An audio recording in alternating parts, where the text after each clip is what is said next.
Mga kaibigan, ngayon po atit pong re-reaksyonan yung video na inilabas po at nagsalita na rin sa wakas si Saldico. Dahil alam po nating lahat ng mga Pilipino na si Saldico habang naroon sa ibang bansa nagtatago ay pressure na rin siya.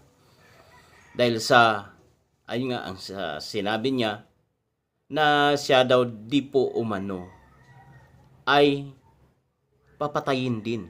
Ginagamit ang lahat ng asset ng ating bansa para nang sa ganon doon patayin si Saldico sa ibang bansa. Ngunit naunahan sila ni Saldico.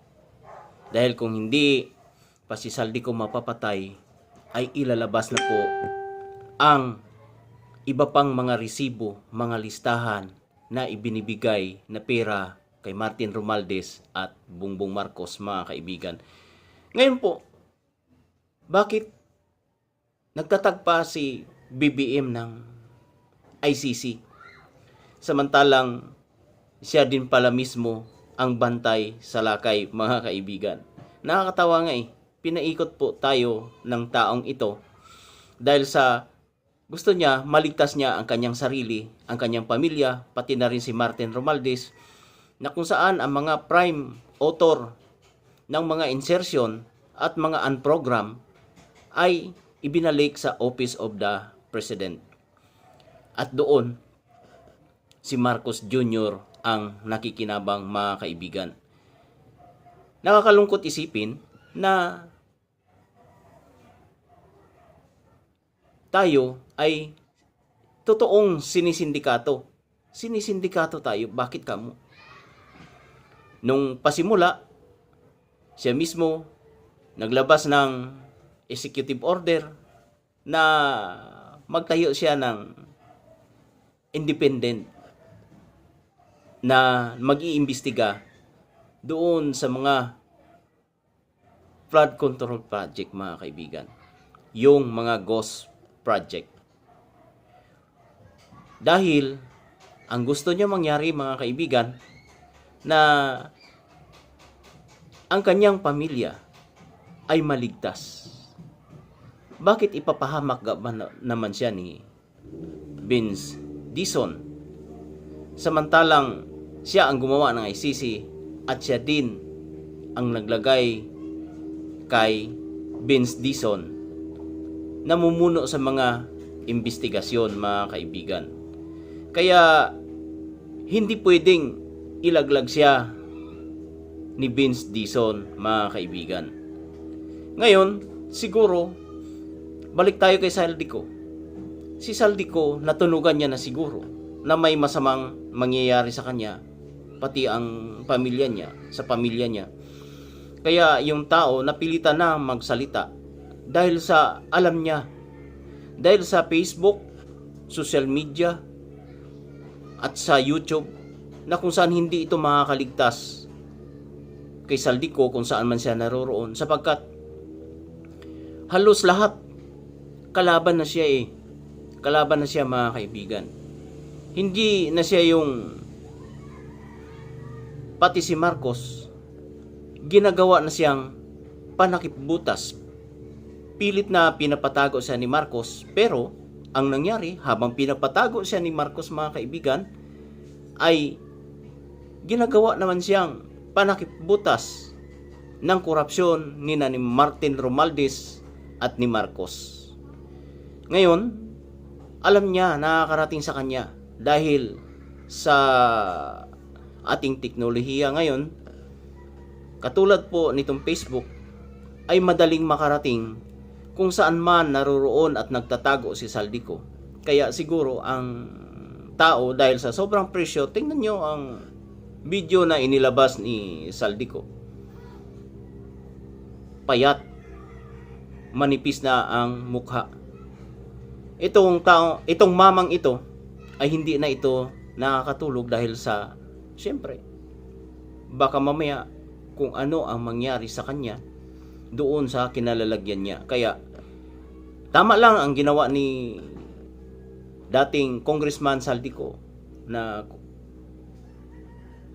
nagsalita siya.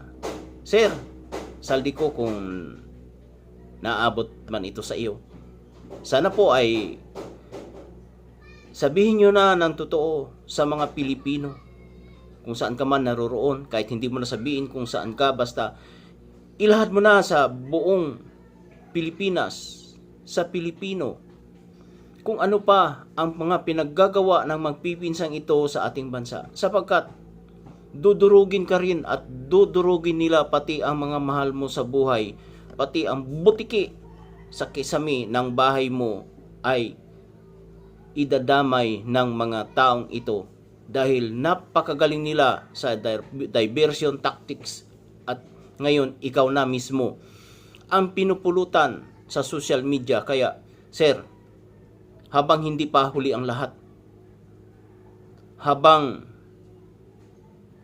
nagkakagulo na dito sa Pilipinas, habang ang mga hearing ay napupunta sa ibang direksyon, at ngayon naman ikaw na mismo ang pinaparatangan ng mga sinasabing nakawan sa gobyerno, sabihin nyo na po, sir, sapagkat ang Pilipino ay naghihintay sa iyo sa mga sasabihin mo at pagtatapat mo, dahil baka mapatawad ka pa ng Pilipino.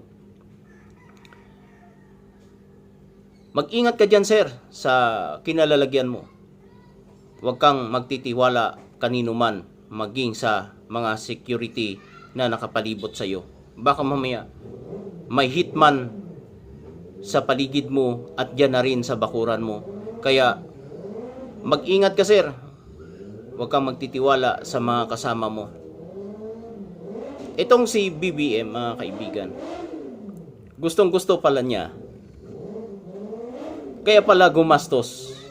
Handa siyang gumastos, gamitin ang mga makinarya ng gobyerno upang sa ganon, pag alis niya ay gusto niyang malinis ang kanyang pangalan. Ngunit hindi naman natutulog ang Diyos sa taas eh. Araw-araw tinitingnan yung mga gawa natin, Mr. President, Mr. Romualdez. Araw-araw po nakatingin at nakasubaybay sa atin ang Diyos. Kung gumagawa ka ng paraan na tao ka lang, gumagawa din ang makapangyarihang Diyos, dahil siya ang may likha sa atin. Kaya sana, Mr. President, habang maaga pa, nananawagan kami na mag-resign ka na po, dahil hindi ka po nababagay sa posisyon mo. Biro mo, ang GDP natin ngayon, ang gross domestic, pati ang ekonomiya natin, 4% na lang. Tapos sasabihin ng aliporis mo si Anticlear Castro na makakabangon pa rin ang Pilipinas kahit sa mababa na ang ating ekonomiya. Hindi kami maniniwala doon sa mga patutsada nyo, dahil papunta na sa pagkalubog ang Pilipinas. Papunta na sa pagbagsak ang Pilipinas dahil sinasamantala at ginagahasa nyo ang taong bayan. Kaya sana nananawagan ang Pilipino, ang karamihan sa Pilipino, na maawa kayo sa sarili nyo, maawa kayo sa kaluluwa nyo. Mag-resign na po kayo, lumayas na po kayo dito sa Pilipinas, dahil hindi namin kayo kailangan.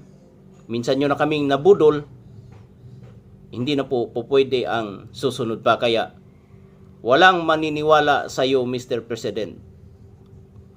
Majority of the Filipino people walang maniniwala sa iyo dahil sa ginagawa mo. Biro mo, naatim ng konsensya mo.